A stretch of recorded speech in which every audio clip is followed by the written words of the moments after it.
everybody, welcome back to another episode of Visual Effects Artists React. It's a beautiful weekend. I hope you are having a good time on this Saturday or Sunday or Friday if you're on corridordigital.com. Heads are gonna blow up in this episode, so if you got like a little kid watching, maybe don't have them watch. This is a very mind-blowing episode, so stay tuned. See what you did there. That's nice.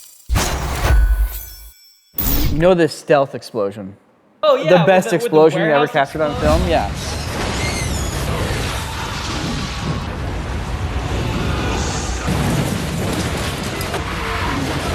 I got an email from a compositor that worked on that shot. What? And they said, hey, what you guys don't know is all the wires that we had to paint out of that shot. And they sent me the raw shot. No way! Yes. Really? No way. Save all your hard drives. That's the lesson. All right, ladies and gentlemen, for the first time ever, the raw stealth explosion shot with all the wires in it.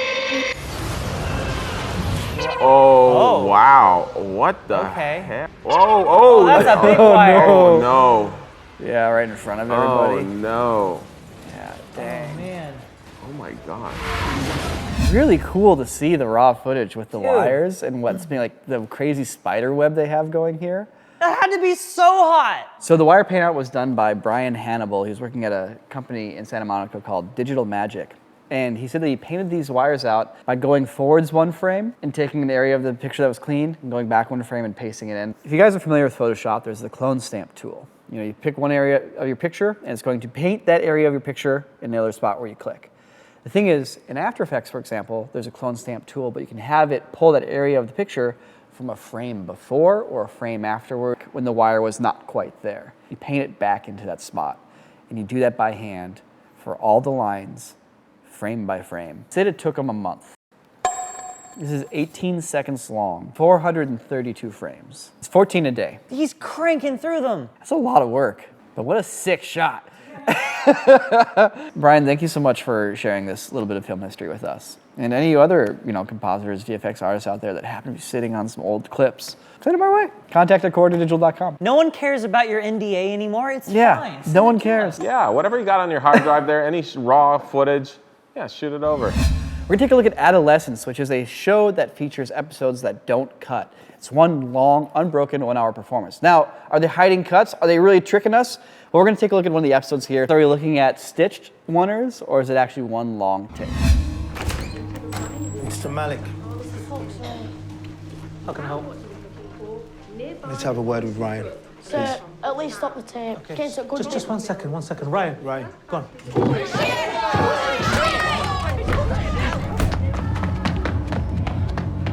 Come here! Ryan! Stop running.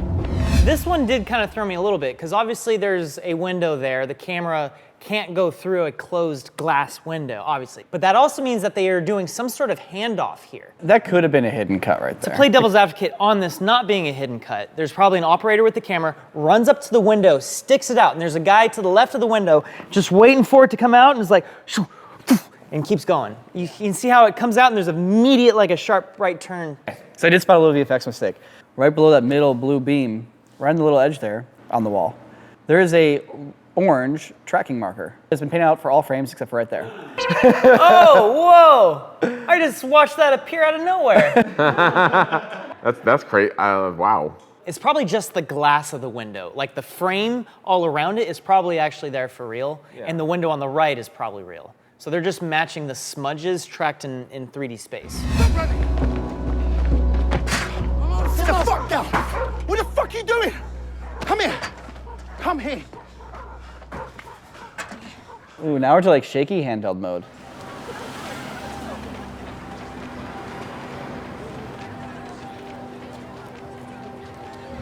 Is the camera gonna fly up and away?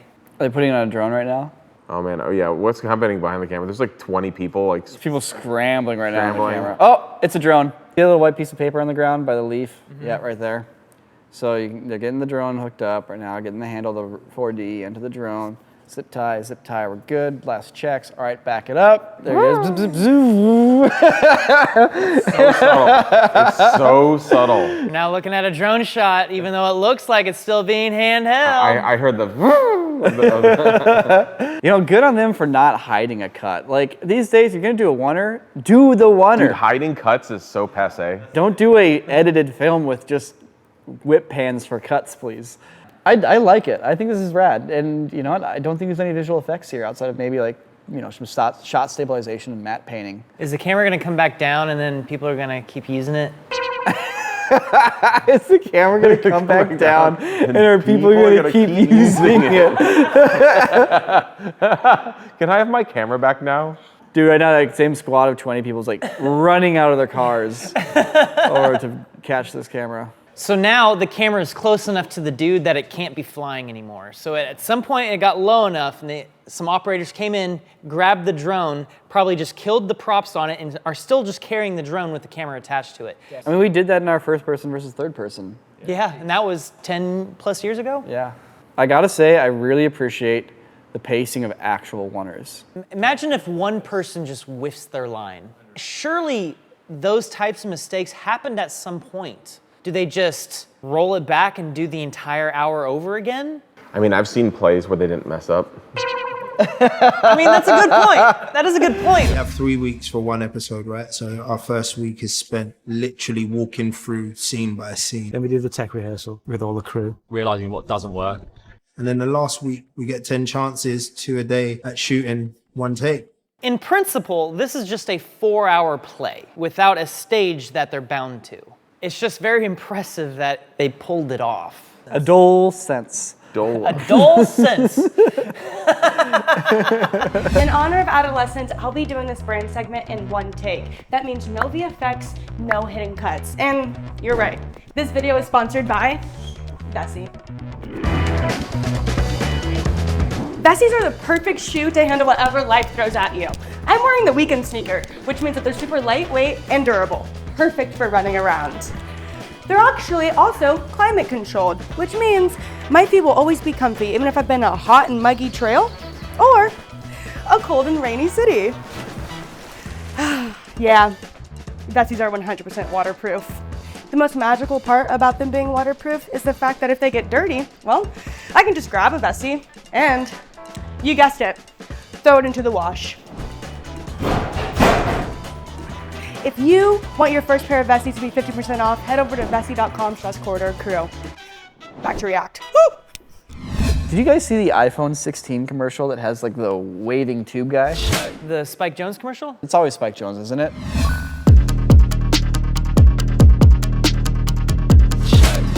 No, this is a full CG shot. These days, making a really high quality render of a phone, pretty dang easy. For those shots where you see the close-up of the phone, they have like the rest of the cloth around it kind of linked to it, and it's all just, you know, happening. They probably actually built out this system as close to realistically as possible as opposed to trying to do a bunch of shortcuts. The phone there is just actually being keyframed and animated into position with the hands following suit. I've changed my mind. I don't think it's CG. I think it's 100% real. I think there's a hidden cut there. And I think there's definitely doing like some work to like retime things and like blend some things together. That one, that's a reversed shot. Yeah, why would you reverse your CGI shot? Yeah. Yeah. You can tell by looking at the straps on the top rather than like the movement starting from the bottom and going towards the tip. It starts at the tip and moves towards the base. Oh yeah, you're totally right. They're comping the phone in, that's it. Yeah, I take back everything I just said.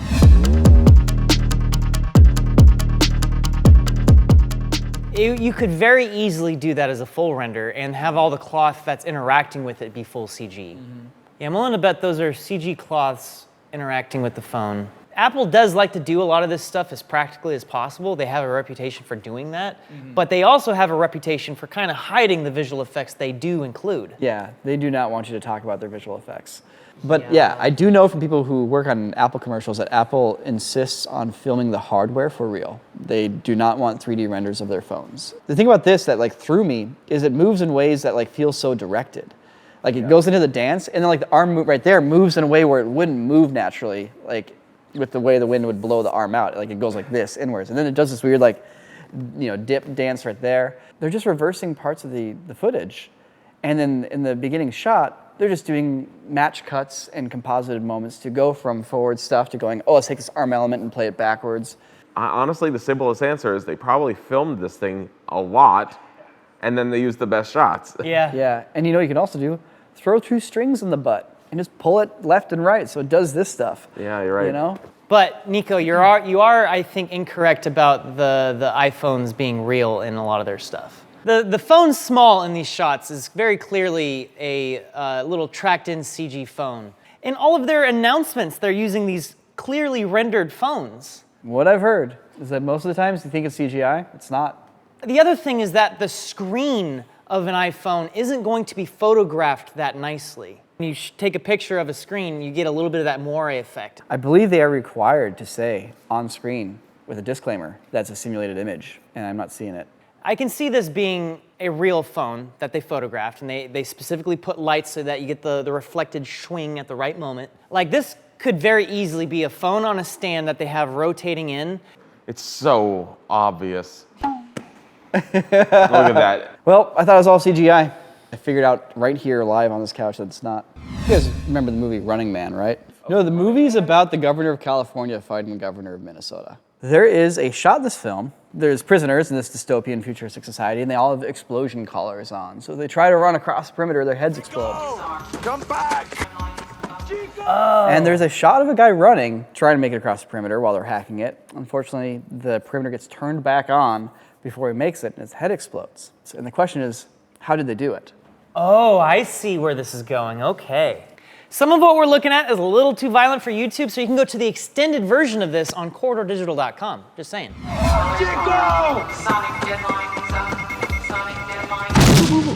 Whoa. The shit. Dude, what the heck? There's a guy clearly running, and it looks like a real head. Damn. They cut a little fast there, don't they? These days, you just paint out the head and you do some sort of effect on it. There's a wire attached to him. There's a wire coming out of his right foot. Oh, well, that's probably for the detonation. Okay. But what about his head? Okay, Wait, so can you do that? at first I was thinking Can this you was just run like this? okay. That's where I was going with this. Yeah. Yeah, that's gotta be Can you go chin down? there's 2 ways you could do this. One is to actually just blow the head off your actor and call it a day. Well, okay. Just make sure it's the last shot. But then there might be a few people upset about that. Might be. And you can clearly see all of the blood mist really interact with his shoulders and go in front of him, going behind him. Yeah. So that tells me that this is all in camera. This is an actual single shot. There are no visual effects happening here. I think Sam's right. He's just got to be running with his head down like this. He's got his head down, and maybe they put some sort of metal plate on the back of his neck to protect him from the charge. You probably buff out the shoulders and neck a little bit. You don't just set it on someone's neck. You probably do this, and then you still have another 2 or 3 inches of false shoulders. Yeah. To round it out. If you look closely at his back, if you track his back the whole time with your eyes, you'll notice that his back is rigid. Even though he's wearing a cloth onesie, that straight back is not his back. He's actually hunched, I'm sure, and he has the curve of his back there, but you have the false back behind that with the head sticking up. Okay. So this only works from this specific angle. Very effective shot. Literally the shot happened, I was like, Whoa. how the heck? It's pretty good. Not to mention from a pyrotechnic standpoint, from a special effects standpoint, that is the best gib I've seen. That's a perfect head explode. It's kind of perfect. If you frame by frame, every frame's perfect. Don't demonetize the video, YouTube, please. It's just corn syrup and red dye. Hey, in this brief moment we get to share together once a week, just want to say thank you for watching our videos. Hope you have a good time. We got another video coming out tomorrow. It's going to be sick. And we got a website, corridordigital.com. The subscription's $3.99, and you get to watch all these videos early. You get to watch extended cuts. You get to watch everything without ads. It keeps us independent. It's like Patreon, but it's our own thing, built from the ground up. Corridordigital.com, because it's really rad, and you should check it out. Corridor Digital makes short films on the internet. We got our start with 2 Call of Duty short films. Well, since then, the bar has been raised immensely. So the Escape from Tarkov devs commissioned a film. I feel like it's basically, if we just kept making gunfight films over and over and over, and just got super tactical with it, that's what this film is. They know their firearms. They shoot firearms, they film a bunch of this reference, they've replicated all the effects in the games. Just well lit, tacked out guys walking down a hallway. Hard to go wrong. Especially in the locations this perfect. Yeah, I know. If you're in the right place with like the proper amount of asbestos, it's like you're good. Time out. Hold on. This is already cool. Are they doing real squibs? Because that. Wait, hold on. That's just a casual little tiny shot there. I think they're using every trick in the book.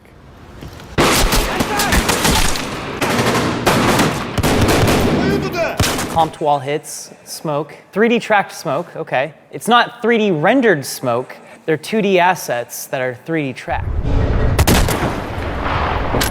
Tricking one guy from Tarkov. It's called gaming when you sit there on your computer for 2 hours to get one shot. I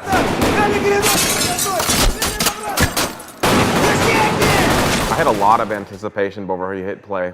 Is this going to be a VFX fest or is this going to be a practical effects fest? Why not both? Yeah, why not both? They are strategically using blanks at times, and they need to see like the flash and that shockwave and that impact. They are using blanks, and shooting blank rifles, especially like down a big empty hallway like that, is pretty safe. This shot, for example, right here, like perfect time to use blanks, right? You don't have a person standing in front of the gun. It's just a shot of a guy shooting it. Throw some blanks in the gun, shoot it, and you're done. You don't have to spend hours and hours doing visual effects. The only thing kind of bothering me is that the footage isn't high shutter, but a lot of the bullet hit elements are high shutter. The shot, they're moving really fast, and yet they're really sharp, implying that the shutter speed is, 1 over several hundred, or like a really low shutter angle. But then you look at the footage, and they're moving just a little bit, and there's clearly motion blur there. I love the lighting from the gun right there as he's shooting. Ooh, yeah. Can you pause on that? Can we see if I think that's real lighting? That looks pretty good. That looks pretty good. Once again, like that might be a comped muzzle flash, or might be a real muzzle flash with like some touch-ups done to it. It's a great example of a shot to use blanks on, because you have all this smoke, you have all this haze. Hold on, if that was real lighting, then why isn't it lighting up the guy on the right? I had the same exact thought. Ooh, that might be artificial I light. think it's artificial. It's just really well done. They're doing rolling shutter? Whoa. No, there's no way that's artificial. That looks real right there. That does look real. But in the other part of the shot though, it's not filling it in. See, like there. Yeah. So there's a real light happening there. That's for dang sure. The clear indication here that that's real light, some of the harsh shadows going upwards on the stuff on the wall, plus look at like his earpiece there, there's like some bokeh out of focus highlights. Yeah. I'm sorry, I think what's happening is we're getting like 20 to 30% real elements, and then all the rest of it is VFX, matching themselves to those real elements. I think that guy's shooting real blanks a few times there. No, watch, does he shoot upwards? Look at that. That's it, that was it. Why would you composite like one real flash of a muzzle of a gun going off into a shot like this? You know what I'm saying? Like, I feel like it's all blanks. It lights up the guy all the time in the beginning, and it's accurate. What if it's just a light on the end of the gun? It could be. It very well could be. They would just paint out the light. Sideways facing light bulb that you put on the end of the gun. We've seen that before, and when you pull the trigger, the light goes off just for a moment. That could very well also be what's happening. Because he's just pretending, and then somebody's hitting the light, and somebody just timed the light wrong. I built a light for my gun muzzle flashes, so I don't see why they wouldn't. Yeah, I mean, regardless though, all of the bullet hits are added. Those are visual effects. There's so much custom muzzle flashes and smoke and bullet hits happening here. Like, stuff that they filmed for real, stuff that they're doing in 3D with like physics simulations. you guys go through like freaking 2,000 rounds each gunfight. I've never had a gunfight last this long in Tarkov. They have the falling dust comped in as well. That falling dust is so nice. Like, yeah, the little like debris that hangs in the air afterwards, and it's like high detail enough for you to see the little flecks and specks of things. This is so much work. The thing that like we're also really taking for granted in this is being consistent. It is so hard to be consistent with your gun effects shot to shot, because the lighting's always a little bit different, the type of gun is a little bit different, you have a different artist doing different shots, and some people make their muzzle flashes big, and some people make them small, and some people make the smoke thicker, and some people make it thin, and like to have every shot be consistent and feel like it's all coming from like the same people and the same vision, it's so impressive.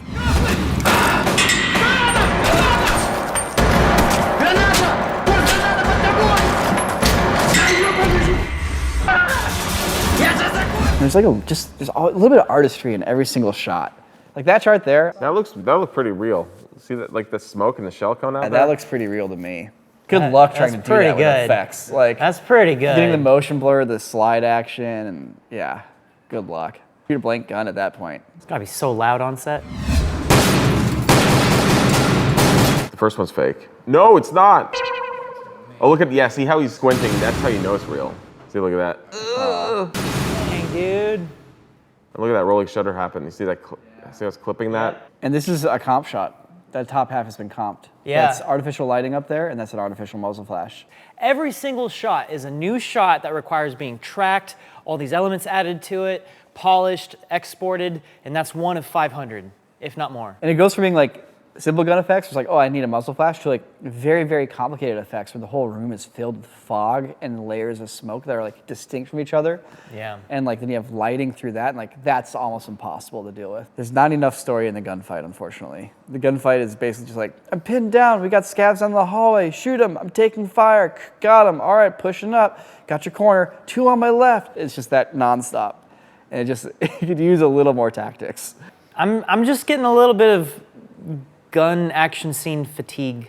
Oh yeah, 100%. From like a VFX artist standpoint, like I get muzzle flash fatigue when I'm doing like a minute, or I mean sometimes like 2 minutes of muzzle flashes.